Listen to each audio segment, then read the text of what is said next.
Hello mga katropa, paano nga ba i-private ang ating contact info sa ating Facebook?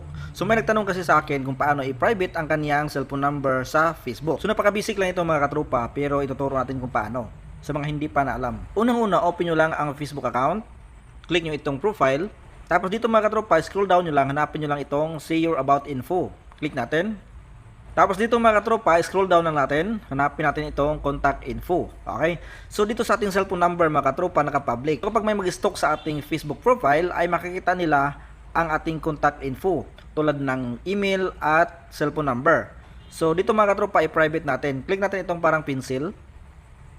Click itong sharing with public. At dito mga katropa, ilagay natin sa only me. Okay? Tapos click itong save.